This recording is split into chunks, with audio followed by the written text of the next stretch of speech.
आगरा में आयोजित हुई भीमनगरी 2025 यादगार साबित हुई, जिसका उद्घाटन उत्तर प्रदेश के मुख्यमंत्री योगी आदित्यनाथ द्वारा किया गया। सूबे के मुखिया योगी आदित्यनाथ जब मंच पर पहुंचे तो आयोजन समिति के लोगों ने उनका अभिनंदन किया। केंद्रीय समिति के अध्यक्ष धर्मेंद्र सोनी ने उन्हें पगड़ी पहनाई और क्षेत्रीय समिति के अध्यक्ष विजय सिंह करदम ने स्वागत किया। इसके बाद Kanshiram inter college Deori road पर बच्चों ने सुंदर नृत्य प्रस्तुत कर ताज नगरी में स्वागत किया। Doctor B R. अम्बेडकर की 134 जन्म जयंती के अवसर पर यह आयोजन किया गया, जिसमें उत्तर प्रदेश के मुख्यमंत्री ने बहुजन समाज के लोगों का उत्साह बढ़ाया। मंच से अपने संबोधन के दौरान उन्होंने कहा कि बाबा साहब केवल दलितों के नहीं बल्कि सर्व समाज के आदर्श हैं। उन्होंने देश को जो संविधान दिया वो विश्व का सबसे अच्छा संविधान है। मुख्यमंत्री योगी ने कहा कि महिलाओं को समाज में सम्मान से जीने का हक दिलाने वाले बाबा साहब अम्बेडकर के पद चिन्हों पर हम सबको चलना चाहिए। उन्होंने कहा कि बाबा साहब 18 मार्च सन 1956 को आगरा आए थे और यहाँ चक्की पाट स्थित बौद्ध विहार में उनके अस्थिक रस रखे हुए हैं। उनके स्मारक के रूप में विकसित किया जाएगा। लेकिन ये रास्ता कहां से जाता है?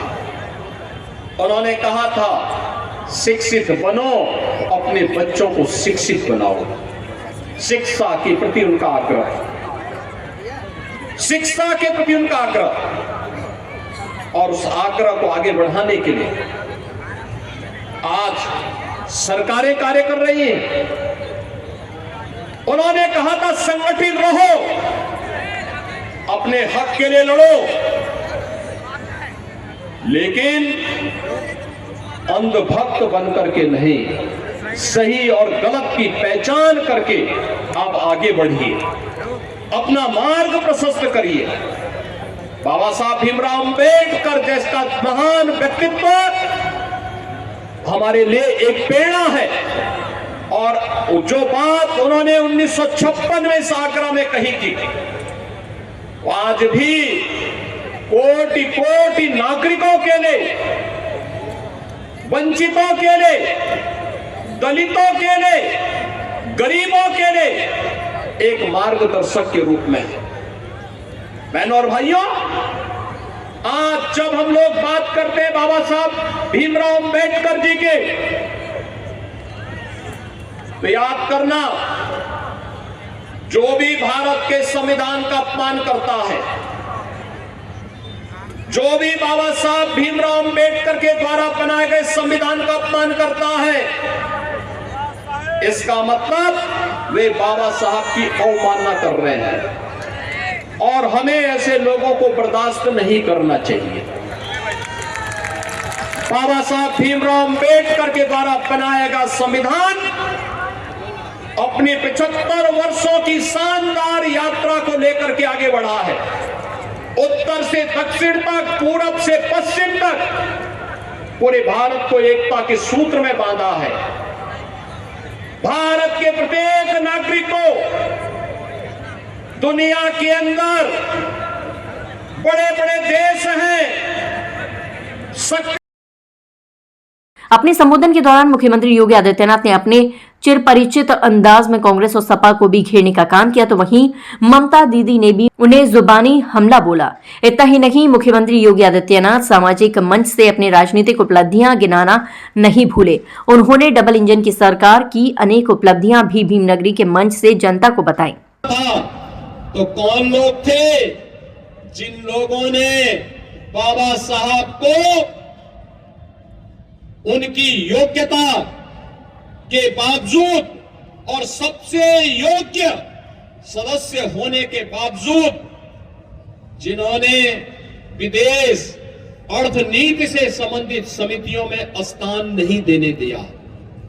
कौन लोग थे जो बाबा साहब को परास्त करने की साजिश का हिस्सा बने थे? उन्हें 1970 में पद्म पुरस्कार से सम्मानित कर रहे थे। ये कोई और नहीं थे, ये वही कांग्रेस है जिसके आज के नेता कथित संविधान की प्रति लेकर के जनता को बेवकूफ बनाने का काम कर रहे हैं। ये वही कांग्रेस है जिसने बाबा साहब भीमराव अम्बेडकर के द्वारा बनाए गए संविधान को समय समय पर अपमानित करने का काम किया। कौन नहीं जानता है बाबा साहब के द्वारा बनाए गए संविधान की प्रस्तावना को बदलने का काम कांग्रेस ने किया था। यानी संविधान प्रस्तावना किसी भी प्रस्तावना किसी भी पवित्र ग्रंथ की आत्मा होती है। अगर मनुष्य की आत्मा निकल जाती है तो शरीर का क्या हाल होता है। और ऐसे ही किसी पवित्र ग्रंथ की प्रस्तावना के साथ छेड़छाड़ कर दिया जाए, क्या हालत होते हैं। और ऐसे ही शरारत, इमरजेंसी लागू करके संविधान का गला घोटने का काम देश के अंदर कांग्रेस ने किया था।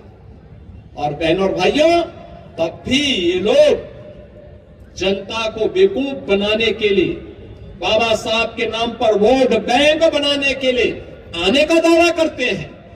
याद करिए, यही समाजवादी पार्टी थी, यही समाजवादी पार्टी थी जिसने बाबा साहब भीमराव अंबेडकर के जी के नाम पर बनाए गए मेडिकल कॉलेजेस का नाम बदल डाला था, उनके नाम पर बनाई हुई संस्थाओं का नाम बदल डाला था। असीम अरुण हमारे समाज कल्याण विभाग के मंत्री हैं, कन्नौज के विधायक हैं, इस आगरा में एसएसपी के रूप में उन्होंने कार्य भी किया है। और जब इन्होंने मुझे जानकारी दी कि समाजवादी पार्टी ने पाप किया था, मैंने कहा उसी कन्नौज में जाकर के फिर से वहां के गवर्नमेंट मेडिकल कॉलेज का नामकरण बाबा साहब के नाम पर करेंगे। और बहनों और भाइयों, मुझे प्रसन्नता है कि हमारी सरकार ने बाबा साहब के नाम पर फिर से उस स्मारक, वहां पर उस मेडिकल कॉलेज का नामकरण किया। बाबा साहब का महापरिनिर्वाण 6 दिसंबर 1956 को हुआ था। कांग्रेस ने दिल्ली में बाबा साहब का स्मारक नहीं बनने दिया, नहीं बनने दिया। कांग्रेस जब भी आई स्मारक बनाने की मांग होती रही, लेकिन कांग्रेस ने कभी भी स्मारक नहीं बनने दिया। बाबा साहब को भारत रत्न नहीं देने दिया। कांग्रेस की पीढ़ियों के लिए तमाम कांग्रेस के नेहरू गांधी परिवार के सदस्यों के लिए 50-50 एकड़ के स्मारक बनाए गए, लेकिन बाबा साहब के नाम पर 1 इंच जमीन भी इन्होंने कांग्रेस ने दिल्ली में नहीं देने दी गई। बाबा साहब कुल के लिए भारत रत्न देने का काम तब हुआ जब श्रद्धेय अटल बिहारी वाजपेयी जी के द्वारा, भारतीय जनता पार्टी के द्वारा दिल्ली के अंदर सरकार को समर्थन किया जा रहा था। तब बाबा साहब को भारत रत्न से सम्मानित किया गया। जब बाबा साहब को दिल्ली में स्मारक बनना था, कांग्रेस व्यवधान डाल रही थी। भारतीय जनता पार्टी के सहयोग से बाबा साहब का दिल्ली में भव्य स्मारक बन पाया। बाबा साहब की जन्मभूमि मऊ मध्य प्रदेश हो, बाबा साहब के द्वारा उच्च शिक्षा इंग्लैंड के जिस भवन में ली गई थी, इंग्लैंड के इस भवन को बाबा साहब के स्मारक के साथ साथ भारत से जाने वाले अनुसूचित जाति जनजाति के छात्रों के लिए उच्च शिक्षा का अध्ययन का केंद्र बनाने और स्कॉलरशिप की व्यवस्था ये प्रधानमंत्री मोदी जी के द्वारा किया गया।